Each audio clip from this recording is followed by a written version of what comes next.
Շնորհակալություն, հարգելի նախագահություն, այդ թվում հարգելի պարոն Վարդևանյան, հարգելի գործընկերներ, հարգելի ուժը Հայաստան խմբակցության անդամներ, հարգելի Հայաստան խմբակցության անդամներ, բարդ բան չի իրականում, անկախ նրանից, թե ինչ վերաբերմունք ունենամ, էլի, թե քաղաքական առումով, թե անձնապես։ Ես միջև իմ ելույթը խոսացել եք, ասելիքը շատացել է, բայց մի երկու կոնկրետ նպատակով է դուս եկել։ Ես ամեն դեպքում Տիկին Գասպարյանի հետ համամիտ եմ, որ իմ վրա օրինակ բերեմ, որ ոչ մեկին չնեղացնեմ, մինչև 2018 թիվը, հա, որոշակի առումով դարել էինք անվճարունակ, ես դարել էինք ասելով նկատի ունեմ մեր ընտանիքը, բայց դե ինձ երկար ժամանակ պարոն Սիմիզյանն է ճանաչում, իսկ պարոն Սիմիզյան, մինչև 2008 թվականը անվճարունակ էր մեր ընտանիքը, ձեր կարծիքով, ձեր իմացածով, վճարունակ էր, չէ, բավականին նորմալ տենց, էլի, 2008-ից հետո ինչ բաներ սկսվեց փոխվել։ Մինչև 2008 թվականը ես էլ եմ աշխատել պետական համակարգում կարճ ժամանակ եւ սկսել եմ չաշխատել, որովհետեւ տեսել եմ համակարգային կոռուպցիա։ Եվ երբ որ հարց է հնչում մարդուն, իսկ ինչ է ըստ ձեզ համակարգային կոռուպցիա, ասում եմ լսել եմ, կային էլի, բայց չեմ կարա տենց ձևակերպեմ, էլի դա ինչ է իրանից ենթադրում։ Ես քանի օր անդադ ուզում եմ խոսամ, ես ուզում եմ Տիկին Արեգա Հովսեփյանին շնորհակալություն հայտնեմ առողջապահության հանձնաժողովի տեխնացուին քննարկելու ժամանակ ինքը շատ կարևոր անդրադարձ արեց դեղ շրջանառության ոլորտին։ Եվ բավականին տեղին շեշտադրումներ արեց, եւ դուք մեկ-մեկ համեմատություններ եք անում Վրաստանի հետ, ոլորտներ կա, որ չենք համարում, որ ճիշտ է, բայց ոլորտներ կա, որ համարում են, որ ճիշտ է, եւ մասնավորապես այո, դեղ շրջանառության ոլորտը շատ կարեւոր է համեմատել Հայաստանի եւ Վրաստանի դեղագործական շուկան։ Եվ ըստ այդմ Վրաստանում բնակչությունը 3.9 միլիոն է, Հայաստանում 3 միլիոն է։ Վրաստանի դեղագործական շուկան 680 միլիոն է, Հայաստանի դեղագործական շուկան պլյուս-մինուս 200 միլիոնի շրջանակում է։ ԱՀ-ն Վրաստանում 0% է, Հայաստանի Հանրապետությունում ընդհանրապես աշխարհում գրեթե միակ երկիրն է, որ մինչև 20% է հասնում դեղի ավելացված արժեքի հարկը։ Արդյոք դրանք խնդիրներ են, միանշանակ խնդիրներ են։ Իսկ ինչքան է Հայաստանի Հանրապետությունում դեղերի գրանցումը։ Դեղերի գրանցումը գրադացիաներ ունի, տարբեր անվանումներ են գրել, սենց, չգիտեմ, օրիգինալ, ջեներիկ, տենց 500,000 դրամից մինչև 2.5 միլիոն հազար դրամ, իսկ ինչքան է Վրաստանի Հանրապետությունում 500 լարի է, հիմա չեմ կարա դա դոլարով ասեմ իշկանա ստույգ, բայց հաստատ անգամ 500,000 դրամից է քիչ։ Սա ինչի համար եմ ասում։ Հիմա ինչ է իրենից ներկայացնում համակարգային կոռուպցիան։ Ես չեմ սիրում իհարկե ասել, որ ես բացատրում եմ, բայց տվյալ դեպքում պարտավոր եմ բացատրել պարոն Ֆարմանյանին, որ տասնյակ տարիներ աշխատում է պետական համակարգում եւ չի կարող ասի ինչ է համակարգային կոռուպցիան։ Համակարգային կոռուպցիան դա այն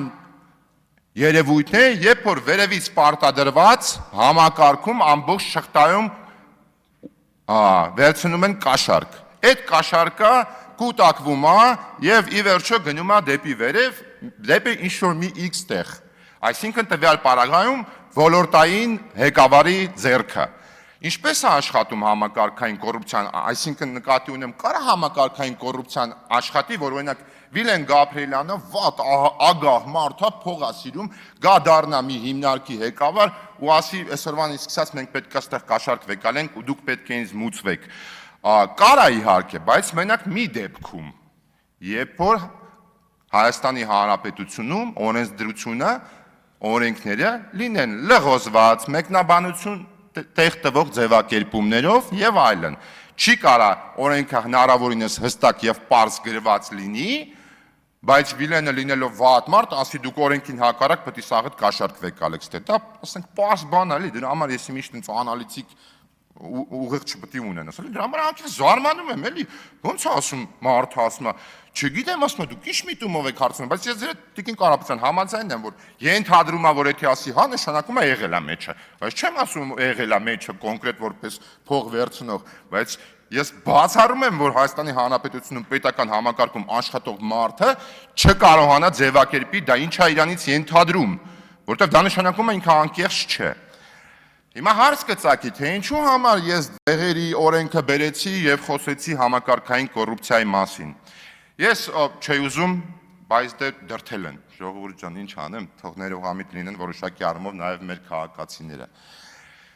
Երբ որ Տիկին Հովսեփյանը հարցադրումները բարձրաձայնում է դեղերի վերաբերյալ, ես այդ լիարժեք համաձայնեմ եւ Տիկին Բադալյան, ես կարծում եմ դուք էլ կասկած չունեք դեղ շրջանառության ոլորտում մեծ աշխատանք կա անելու միանշանակ։ Արդյոք կամ օրինակ մեր մեղավորությունը եւ անձամբ իմ մեղավորությունը դրանում միանշանակ կա։ Այդ մեղավորությունը նրանում է, որ ժամանակին ես բավական կամք եւ վճռականություն չեմ ցուցաբերել, որպեսզի այդ ոլորտում մենք գնանք կտրուկ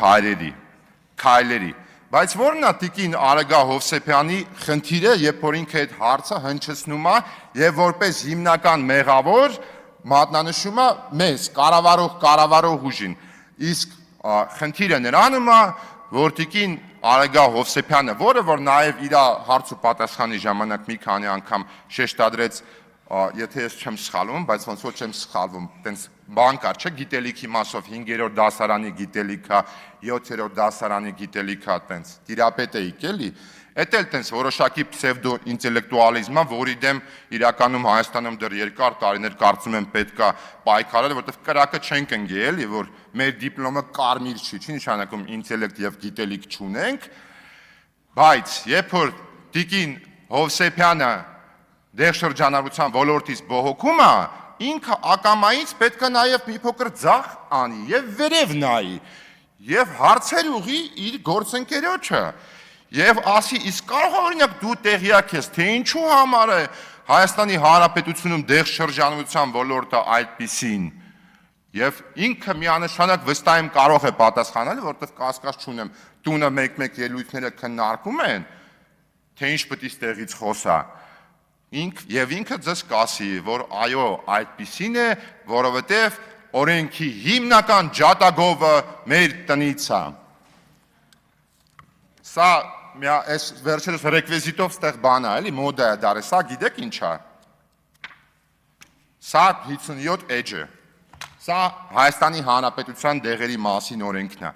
Իսկ գիտեք Վրաստանի Հանրապետության դեղերի մասին օրենքը քանակով իշկան է էջերով 24 Ինչ թվում է քանակից ենք խոսում, բայց տվյալ դեպքում բառակույտից խոսացինք Հայաստանի Հանրապետության դեղերի մասին օրենքը բացառապես մի մարդու կողմից ստեղծված բառակույտ է, որը դու իշկան կարդաս չես հասկանա այն ինչի մասին է։ Եվ այդ օրենքը այո տեղեր ունի, որը որ նաև կարող է հանդիսանալ կոռուպցիայի հիմք։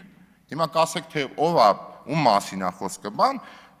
էլի եմ ասում, ձեր թիմակցից կհարցնեք, ինքը ձեզ կպատասխանի, ձեր թիմակցի անունն է Էդգար Ազգանունը Հազարյան։ Իրանց տունն է կարելի ասել այս օրենքը գրվել։ Էլի ամենայն հարգանքով էլի իմ նախկին գործընկերոջը, ում հետ ես աշխատել եմ նույն հիմնարկում, բայց սրան ինչի համար եմ անդրադարձում, քանի որ խոսացինք իմ արժանինքների մասին։ Ես տնից մայրիկիցս հանձնարարական եմ ստացել, էլի պետք է պարտադիր սա ասեմ։ Մի քիչ անձնական նկատառումներով օգտագործում այս ամբիոնը։ Այո, արդյոք հանդիսանում է իմ արժանինքը այն, որ ըստ պարոն Հազարյանի, որ Դավիթ Տոնոյանը իմ ընկերն է, հանդիսանում է ոչ այն, որ իմ ընկերն է, այլ այն, որ ինքը իմ փաստացի ազգականն է, եւ այո, դա իմ համար արժանիք է, ինչպես նաեւ արժանիք է այն, որ իր քերին իմ հայրը 40 տարվա կադրային սպա է։